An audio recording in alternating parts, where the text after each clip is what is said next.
possessed. And we're going to talk more about that here in just a second. But I do want to point out the fact that the possession of humans by demons was an accepted fact in that day. And Matthew doesn't pull any punches. He says this is what was happening. Now, there's a huge controversy around that. Are people demon-possessed today? Some people think that, there's a demon under every rock, and you have the demon of, smoking or whatever, and come out of you, or demon of gluttony, and all this kind of stuff. And I don't buy into any of that. But I do recognize the fact that if the Bible says that it can happen, then we know it can happen. I will point out this, that it seems that there was a great increase in demonic activity that surrounded the coming of Jesus Christ. And I think there's a really big reason for that, because all throughout the history of mankind, from Genesis chapter 3 all the way through the Old Testament prophets, the history of Israel, all the way up until John the Baptist, the Lord was moving in one direction. And that was to bring about a rescuer for the mess that we had made of things in the Garden of Eden, when we ceded control and authority over our lives to Lucifer. And he does not want to give that up.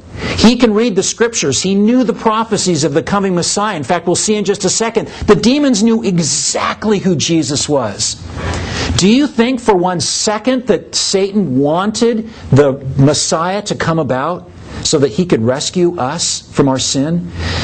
Over and over and over and over, he attempted to wipe out this line that God was drawing from person to generation, leading up to Jesus Christ. Many times the line of the Messiah held by a single thread, one individual. When Athaliah was trying to wipe out the entire royal family of Judah in order to get rid of the Messiah, one woman took it upon herself to hide a little tiny baby for 7 years to protect the Messiah. So here he is, and you better believe they don't want him to succeed. Now, they may not have understood every little intricacy of what was going to happen, but they knew who Jesus was. And so there's this great intensity of evil that comes about. And part of it was through demon possession. And so, here they bring these people that are demon possessed, and Jesus says, "You, go." And away they went. And it says that he healed all who were sick. Now this brings up another question. If Jesus healed all who were sick, will Jesus always heal me when I am sick? I was just mentioning to you this morning how a number of folks in our body are suffering from illnesses of one kind or another. Will Jesus always heal me? The answer is no. Jesus' main mission was to heal our dead souls by His death on the cross. But His love and His compassion led Him to heal people of physical maladies that He came into contact with. And it also corroborated who He was. It's not just a bunch of talk. I'm demonstrating that I am the King by the fact that I can simply speak or lay my hands on someone, and a demonstrated disease that they have will be healed. He is in control of the creation. But Jesus doesn't instantly heal everyone who asks, and this is a key, because His purposes are not always served that way. What we're really talking about here is who's in control, who's in charge. And if Jesus doesn't heal you now when you ask Him, what's the worst that can happen? You'll die. Then you'll be healed. So He's going to heal you one way or another. The point is right now, and we should ask for healing. James encourages us. He says, if any of you are sick, let them call for the elders of the church. The Apostle Paul, remember that story in 2 Corinthians chapter 12? Paul got taken to heaven, and he said, I'd tell you, but I'd have to kill you. He says, it'd be unlawful for me to describe to you the things that I saw. And right after that, he says that a thorn in the flesh arrived in his life. We don't know what it was. Some have conjectured that perhaps it was a serious eye illness. I doubt he was walking around with a giant, rose thorn sticking out of his side. I think that was, Okay. Anyway, what did Paul do?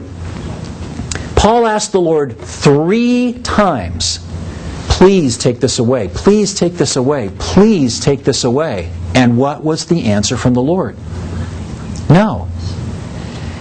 He said, my strength is made perfect in weakness.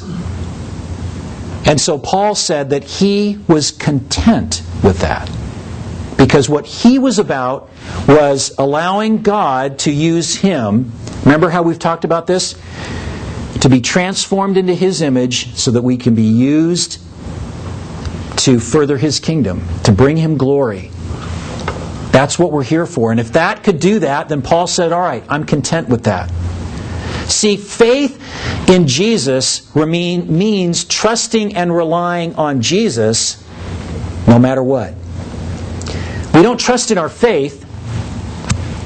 We trust in the Lord to decide. See, that's where a lot of people get messed up.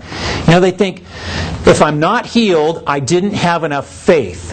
If I just had more faith, which really by that they mean if I just, really build it up that I believe that I'm going to be healed. But see, that's faith in faith. That's faith in you. That's something that's under your control. Oh, I just need to do something a little bit different, say a few different words, go to a few more Bible studies, carry a bigger Bible. And the Lord is saying, no, trust in me no matter what. No matter what. Even if you don't get healed, are you going to trust in me? So then verse 18, talking about trust here. When Jesus saw a great crowd around Him, He gave orders to go to the other side. By the way, just a little side note here.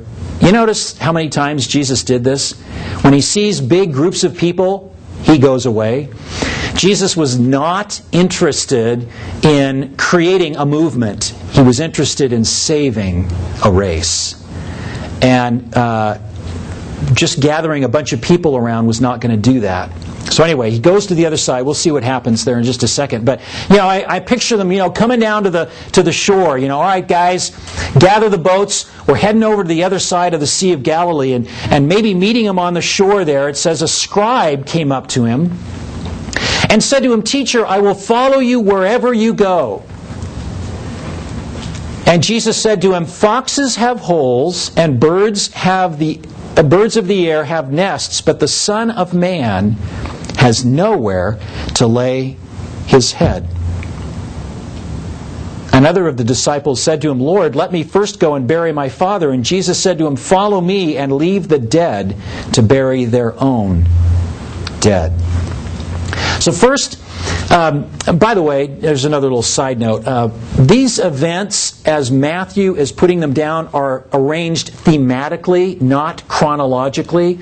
So you'll find if you read the other Gospels that some of these events are changed around a little bit. It didn't mean that Matthew just forgot what came first. There's a specific purpose for him putting these in this order. But a scribe comes up to Jesus. A scribe, these were the guys who were the experts in the law. Most of the time they were enemies of the Lord, but at least this one seems to be willing at first to place his life under Jesus to become a disciple. But the Lord indicates to this guy, and really to all of us, we need to understand the true cost of discipleship. It means giving up all security, being willing to go anywhere and do anything the Master says. Now, unfortunately, we don't know how the scribe responds, because Jesus goes right on to talk to this other man who was apparently already a disciple, and he's not saying that my dad just died and I've got to make funeral arrangements. That's not what's really going on here. The idea here is that he wants to fulfill his familial obligations before he becomes obligated to Jesus before he lets Jesus take control of his life. And Jesus' response could also be translated this way: let the dying bury the dead. And what could that mean?